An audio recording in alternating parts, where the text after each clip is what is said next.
Hello everyone, welcome back to another episode of r/Malicious Compliance. In today's episode, laid off and replaced by two lazy, privileged waffles. Your bike has to be parked correctly in the garage, and if you need to take out other bikes to park yours, you have to park them back correctly too. Okay. You want me to triple check? Consider it done. Before we get started, make sure to subscribe so you will never miss a video. So let's get started. Laid off and replaced by two lazy, privileged waffles. I used to be in charge of the printer room in a rather large company. We shipped a shit ton of product every day, and everything shipped had to have the accompanying printed label/documents. Nothing can even be loaded onto the trucks without this paperwork. Now this was in the olden days of the 90s, so we had 7 massive, 4-foot-tall dot matrix printers that did all the work. These printers were temperamental bastards, and if the paper jammed, the printer did not automatically stop printing. It would just keep pushing/jamming more and more paper into the machine until, if left untended, it would break down. Running the printer room was a 2-person job. When I started, I trained for 2 full weeks with the 2 current printer room employees. One was being promoted, I was replacing him. It was a rough FN 2 weeks, let me tell you, getting the hang of the job, the various things you had to learn, do, etc. One thing that made it even more complicated was the fact that each printer had its own personality with its own problems. Another was the fact that a problem in one printer could have a different fix than the exact same problem in another. The job would be quiet for 45 minutes straight, during which we did routine maintenance and such, but was really slow and quiet and restful.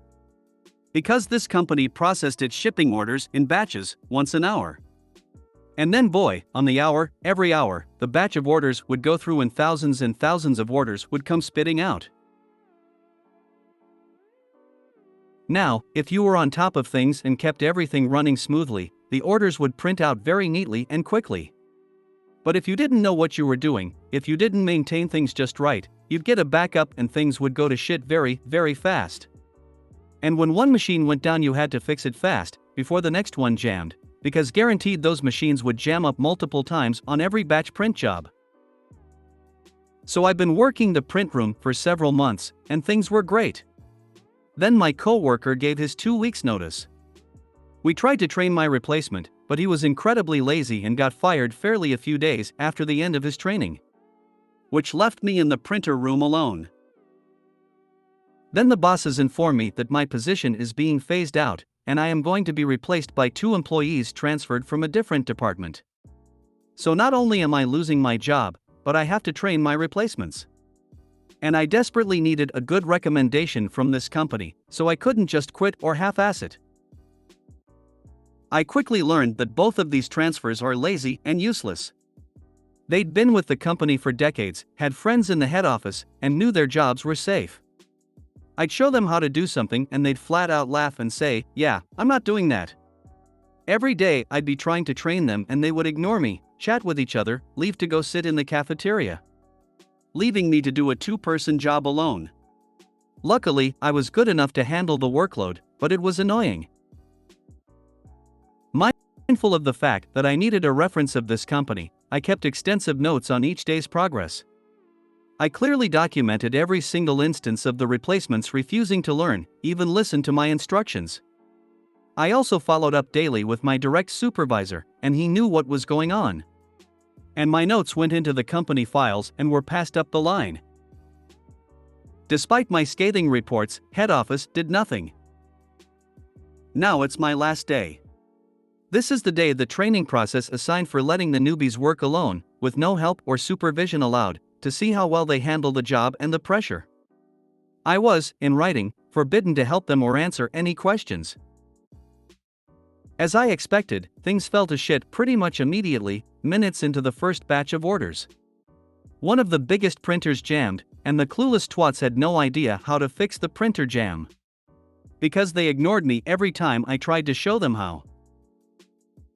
So they turn to me and demand that I fix things. I'm sitting on a desk, coffee in one hand, an apple in the other, and smile and say, "Yeah, I'm not doing that." So one of them is yelling at me while the other is basically thumping uselessly on the printer like a gorilla that just found a candy machine. Then a second printer jams. Paper starts spilling out of the back of the first printer, which, if you knew the job, was a really bad warning sign. Well, I'm going to go to the cafeteria, good luck, I say as I stand up. As I'm leaving, I hear a third printer crunch and jam up. I went to my supervisor and let him know what was happening. He said he not only expected as much, he had predicted so repeatedly to his superiors. He once again specifically forbade me from offering any help. So I went to the cafeteria and read my book for a little over an hour. Then my supervisor comes to me to let me know what happened. The entire printer room is down, every single printer either jammed up or actually broken. The company is losing thousands of dollars every single minute. One of the shippers/receiving supervisors finds me, all in a panic, begging me to get the orders printed. Sorry, I'm not allowed to do that, I replied. Now several people are running around outside the cafeteria, all in a panic, running from place to place to figure out why they don't have any shipping orders. The chaos took hours to resolve. And I wasn't allowed to fix the problems. Anytime someone started giving me a hard time, my supervisor would intervene and show the memo from the bosses stating that I was forbidden to help in the printer room that day.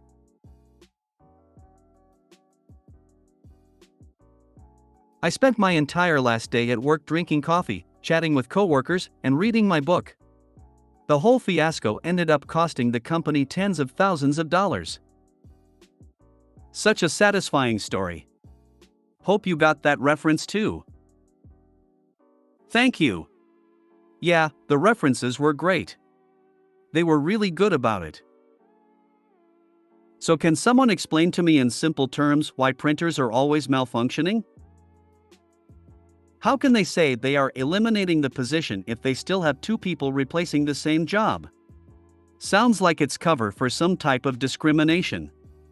You also may have a lawsuit case. Your bike has to be parked correctly in the garage, and if you need to take out other bikes to park yours, you have to park them back correctly too. Okay. Until recently, I used to work part-time for a delivery company that uses half pedal-powered, half battery-powered six-wheeled bikes that work like little semi-trucks, not Hermes. I purposefully chose a picture that didn't show my actual company name. So after every shift we have to park the bikes in the garage. Technically there are designated spots in the garage for each individual bike. But since people don't finish their shifts and come back in the exact time sequence that the bikes have to be parked in practice nobody actually parks the bikes in their correct spot. The first person back just parks at the back even if their bike is supposed to be parked further up front, and the next person to return parks in front of the first parked bike, and so on.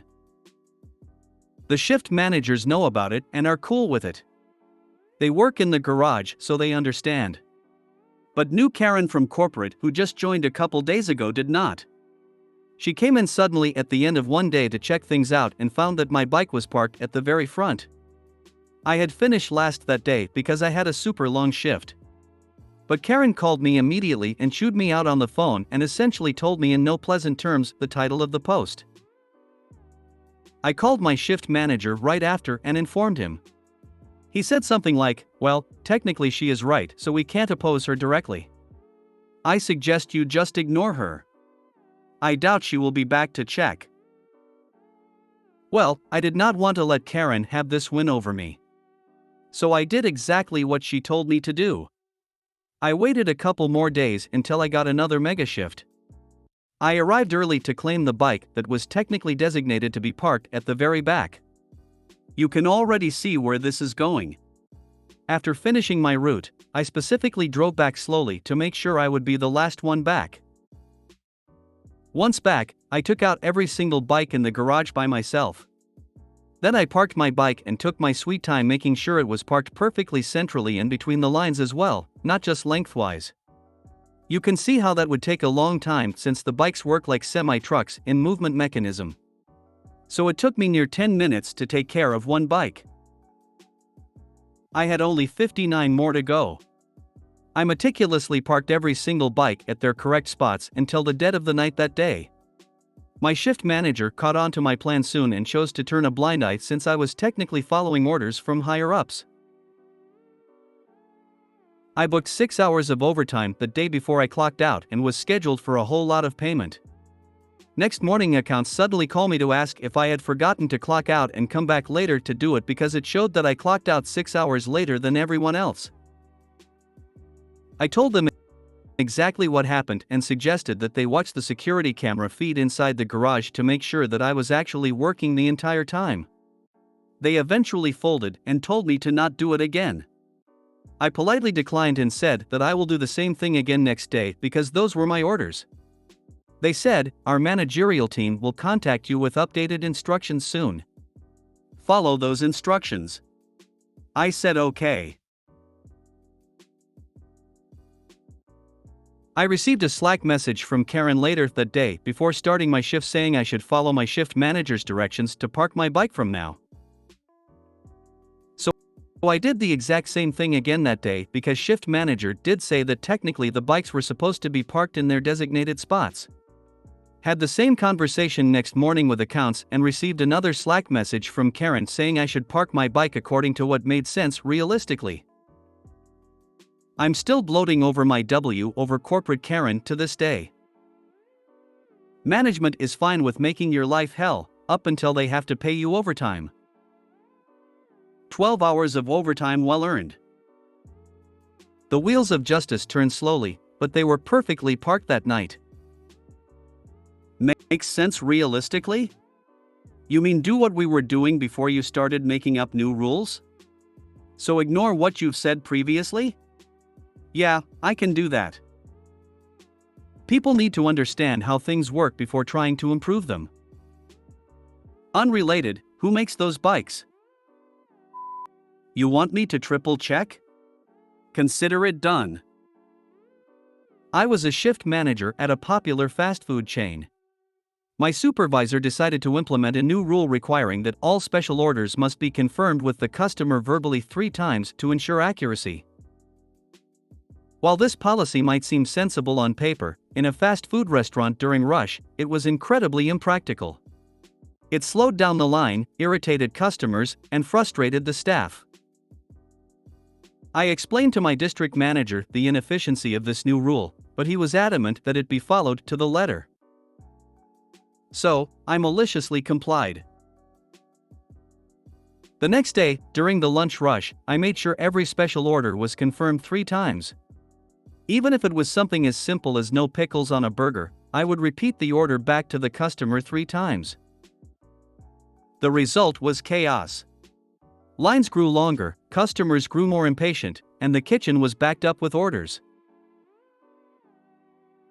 What made matters worse was that a large corporate catering order came in during this time, with many specific requests.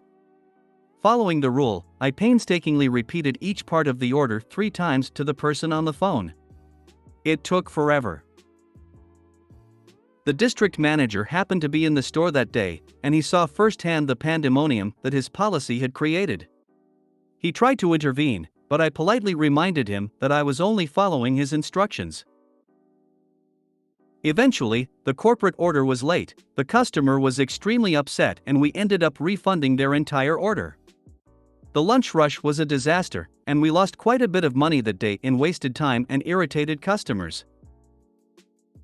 The next day, the district manager rescinded the policy, realizing that it was not suited for a fast food environment. Finally, a good use for "there's never time to do it right, but always time to do it over." In this case, it's "there's never time to do it right, but always time to do it over, and over, and over." How much you want to bet it was installed because of one very loud and obnoxious person who didn't get extra tomatoes or some such nonsense? Well, if the cashier didn't catch that, they wouldn't have repeated it back, now would they? Perhaps what they need to do is insist the customer repeat their special orders 3 times whilst performing a ceremonial dance to discourage such nonsense. Having worked fast food for many years, I enjoy all sorts of malicious compliance.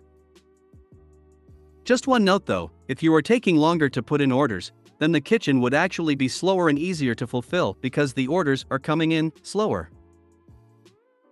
So if your kitchen was overwhelmed too, it wasn't because of your efforts, it was everything else happening coincidentally at the same time, like the huge business order itself, which no restaurant would take or promise same day during lunch rush. We required at least 8 hours notice for orders of more than like 30 sandwiches at once. Not to start a war here, but in my experience as a customer, I can't begin to count the number of times where I ordered something with, well, let's say, no pickles. The receipt says no pickles. I end up with a burger with pickles. I know that the kitchen is busy, I know that autopilot gets engaged. But if the kitchen staff would double check, it might have been a better idea. My supervisor decided to implement a new rule requiring that all special orders must be confirmed with the customer verbally 3 times to ensure accuracy. What a weird rule. Were your clientele the Fae?